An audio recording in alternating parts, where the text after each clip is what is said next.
Emma sat in the back corner of the Galactic Combat Academy's training hall, her fingers drumming against the smooth metallic surface of her desk. Around her, students from a dozen different species whispered and chittered, their conversations filled with excitement about the upcoming practical examination. The Vraxian to her left, a towering reptilian creature with scales that shimmered like oil on water, was polishing his plasma gauntlets. Across the room, a cluster of Zenthori cadets compared their neural disruptors, their four arms working in perfect synchronization. Emma had neither gauntlets nor disruptors. She had a standard-issue training uniform and the knowledge that Earth had been admitted to the Galactic Federation only 3 years ago. In the grand timeline of the cosmos, humanity was an infant, primitive, unrefined, and according to most of her classmates, laughably weak. "I heard humans don't even have natural armor," a Krell student whispered, loud enough for half the class to hear. Laughter rippled through the hall. "No exoskeleton, no venom, no telepathy," another added. "What do they have? The ability to sweat?" More laughter. Emma kept her expression neutral. She'd heard it all before during her 6 months at the academy. Humans were the joke species, the charity case admitted, because the Federation felt sorry for the hairless apes who'd just discovered faster-than-light travel. Instructor Karoth entered the hall, his massive Dravok frame casting a shadow that seemed to swallow the light. He was a legend at the academy, a veteran of 40 campaigns, his body covered in honor scars. His 4 eyes capable of tracking multiple opponents simultaneously. He'd never lost a training match against a student, not once in 15 years. "Today's examination is simple," Karoth announced, his voice resonating through the chamber. "You will face me in single combat using only what you find in this room. No weapons you brought with you. No technology beyond what exists here. This tests your ability to adapt, to improvise, to survive when everything is stripped away." Emma felt her pulse quicken. This was different from the usual exercises with their carefully controlled parameters and safety protocols. One by one, students were called forward. The Vraxian lasted 45 seconds before Karoth disarmed him. A Zenthori managed to use her multiple arms to create a distraction, but Karoth's superior experience won out in under a minute. Each student tried to use the training equipment, the wall fixtures, even the viewing screens as improvised weapons. Each failed. "Emma Chen." "Human," Karoth called. The whispers started immediately. "This should be entertaining. How long do you think she'll last? 10 seconds? I'm betting on 5. Emma stood and walked to the center of the hall. She could feel hundreds of eyes on her, could sense the anticipation of watching the weak human fail spectacularly. Karoth looked down at her, and for a moment, she thought she saw something in his eyes, pity perhaps, or simple curiosity about what the human would attempt. "Begin when ready," he said. Emma scanned the room with the same careful attention her grandfather had taught her during hunting trips in Montana. "Don't look for what you want to see," he'd said. "Look for what's actually there." The training hall was deliberately sparse. Rubberized floors, reinforced walls, modular desks and chairs designed to support species of various sizes and weights. The chairs, human-designed chairs, added to the academy only after Earth joined the Federation. She walked to the nearest one and tested its weight. Solid polymer construction, designed to support up to 500 pounds. She gripped one of the legs and twisted. The design wasn't meant for this kind of torque. These chairs were built for sitting, not for stress testing. The leg cracked, then broke free with a sharp snap. Laughter erupted from the watching students. "She's going to fight with a chair leg." "The human thinks she's in some primitive arena." Emma ignored them.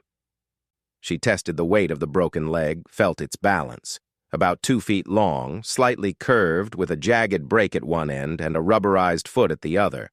Not ideal, but her grandfather's voice echoed in her mind. "You don't need the perfect tool. You need to perfect your use of whatever tool you have."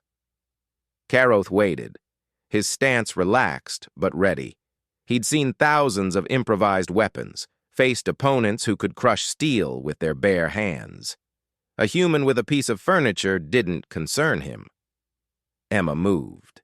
She didn't charge like the Vraxian had, didn't try to create elaborate distractions like the Zenthori.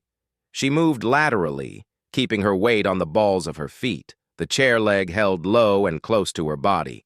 Karoth tracked her easily with his multiple eyes, but Emma wasn't trying to hide.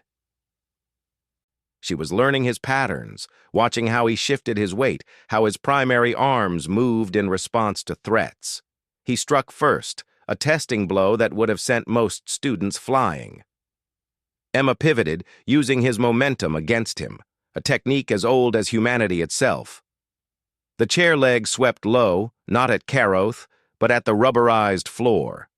The jagged end caught and skipped, creating a sound that triggered Karoth's predator instincts. His eyes flickered down for just a fraction of a second. That was all Emma needed. She'd learned in her first week that most species in the galaxy had evolved as either predators or prey, with instincts honed over millions of years. But humans were different. Humans were persisters, pursuit predators who won not through strength or speed, but through relentless adaptation and pattern recognition. Karoth had patterns. Everyone did. The next exchange lasted longer. Emma used the chair leg not as a club, but as an extension of her reach, a tool to control distance and create angles. When Karoth committed to a strike, she wasn't where he expected. When he tried to grapple, she'd already moved. The rubberized foot of the chair leg could grip the floor for stability or slide for mobility. The jagged end could threaten without committing to a strike. And then Emma did something that made the entire hall fall silent. She smiled. Not a nervous smile or a desperate one, but the smile of someone who was exactly where they wanted to be, doing exactly what they were built to do.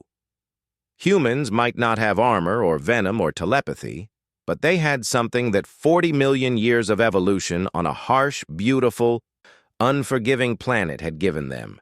The ability to turn anything into a tool and any challenge into a game worth playing. Karoth's patterns became clearer. His recovery time after a strike, the slight tell in his shoulder before he pivoted. The way his breathing changed when he committed to power versus speed. Emma cataloged it all, adjusted her responses, and waited for her moment. It came when Karoth overextended on a strike meant to end the match.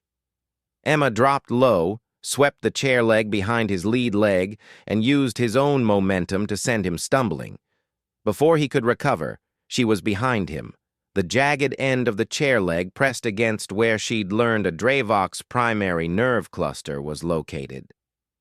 "Yield," she said quietly. The hall was absolutely silent. Karoth's 4 eyes swiveled to look at her. Then, slowly, he raised his primary hand in the traditional gesture of surrender. "Yield," he confirmed. The silence stretched for another moment before Karoth stood to his full height and addressed the class. "Let this be your lesson," he said, his voice carrying to every corner of the hall. "Technology fails, weapons break, natural advantages can be countered, but adaptability, the ability to see what others overlook, to use what others discard, that is the mark of a true survivor. The human defeated me not despite her lack of advantages, but because she understood something many of you have forgotten. In combat, there are no worthless tools, only worthless thinking." He turned to Emma and inclined his head in respect. "Well fought." As Emma walked back to her seat, chair leg still in hand, the whispers started again, but this time, they carried a different tone. Respect, curiosity, and perhaps for some a touch of fear. Adam, a fellow human student she'd barely spoken to before, caught her eye from across the room. He grinned and gave her a small nod.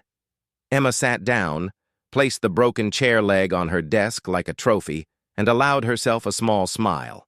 Earth might be new to the galaxy, but humanity had been improvising, adapting, and overcoming for millennia.